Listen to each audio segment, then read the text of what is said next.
राजधानी पटना का कंगन घाट एक बार फिर ऐतिहासिक और सांस्कृतिक भव्यता का साक्षी बनने जा रहा है।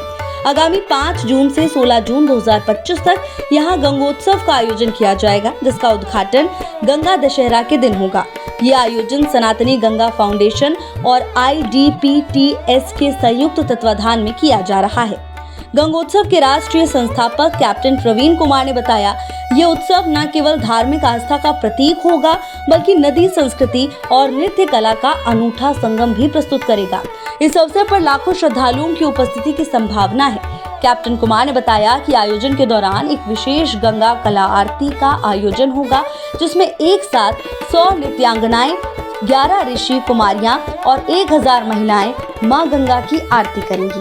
गंगोत्सव जो कार्यक्रम है वो 5 जून से इसकी शुरुआत हो रही है और 25 जून तक गंगोत्सव चलेगा। लेकिन जो कला संस्कृति का कार्यक्रम है वो 6 जून से लेकर 16 जून तक 11 दिवसीय गंगा कला आरती के साथ अनेकानेक सांस्कृतिक कार्यक्रमों के साथ संपन्न होगा, जिसमें देश ही नहीं विदेशों के भी कलाकार आ रहे हैं, जानी मानी हस्तियां आ रही हैं जो कि फिल्मी जगत से भी जुड़ी हुई हैं, कई पद्मश्री भी इसमें आ रहे हैं और एक ऐसा ये एक समा यहाँ बनेगा जो कि देखने लायक होगा। और गंगा कला आरती आज तक के सनातनी इतिहास में कहीं शुरुआत नहीं, जिसकी शुरुआत हमारे बिहार की धरती पाटलिपुत्रा में कंगन घाट पटना सिटी में शुरू होने जा रही है 6 तारीख से।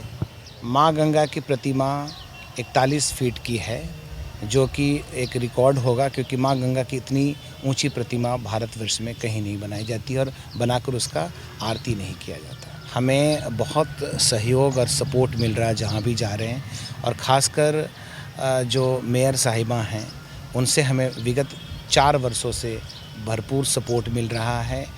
यहाँ के नंद किशोर यादव जी, उनसे कि उन्होंने भी बोला कि जो हो सकता हम करेंगे, आप बताइए क्या चाहिए।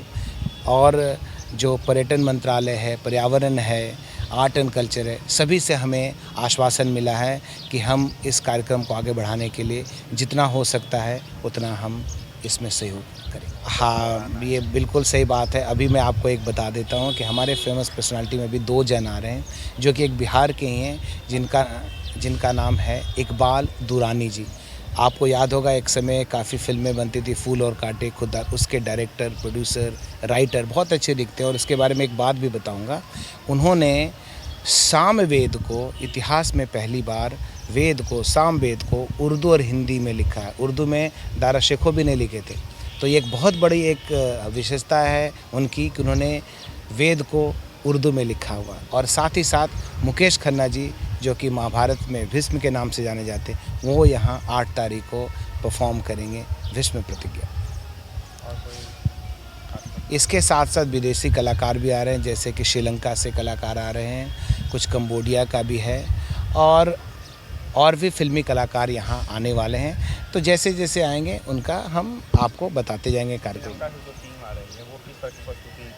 श्रीलंका से जो टीम आ रही, उन्होंने अपना दिया है कि हम जो श्रीलंका में प्रभु श्री राम गए थे, तो उसकी कुछ झलकें यहाँ पर वो लोगों को प्रस्तुत करेंगे। इस अनूठी आरती को देश की 8 शास्त्रीय नृत्य शैलियों कथक, भरतनाट्यम, ओडिसी, मोहिनी अट्टम, कथकली, कुचिपुड़ी, मणिपुरी और सत्रिय के माध्यम से प्रस्तुत किया जाएगा।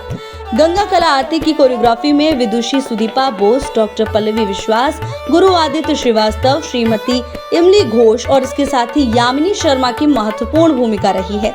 इस तरह की आरती पहले कभी भारत में इस स्वरूप में नहीं हुई है, जो इसे और खास बनाता है। मुख्य संयोजक शिशिर कुमार ने बताया कि ये नृत्यमय आरती एक सांस्कृतिक अवधारणा है जो श्रद्धा, कला और परंपरा को जोड़ती है। कार्यक्रम में श्रीलंका के कलाकारों सहित देश के कई ख्याति प्राप्त कलाकार भी अपनी प्रस्तुतियां देंगे। गंगोत्सव की शुरुआत 5 जून को गंगा दशहरा के दिन होगी। परंपरागत रूप से सर्वप्रथम ब्राह्मणों द्वारा मां गंगा की पूजा, पंचामृत स्नान, फल फूल और 2100 मीटर की चुनरी अर्पण, फिर भव्य आरती और अंत में प्रसाद वितरण किया जाएगा। इस आयोजन को गंगा सेवा दल समन्वय समिति बीते 20 सालों से भव्य रूप से करती आ रही है। प्रेस वार्ता में आयोजन से जुड़े कई प्रमुख लोग उपस्थित थे, जिनमें डॉक्टर राजीव गंगौल, राजेश शुक्ला टिल्लू, सुजीत कसेरा, विकास राज जायसवाल, संदीप कुमार, विजय कुमार यादव, सुजीत वर्मा, मनोज अठधरा और पप्पू पटेल शामिल थे। ये आयोजन बिहार की सांस्कृतिक पहचान को एक नई दिशा देने के साथ साथ पर्यावरण संरक्षण और गंगा की पवित्रता के प्रति जन जागरूकता का संदेश भी देगा।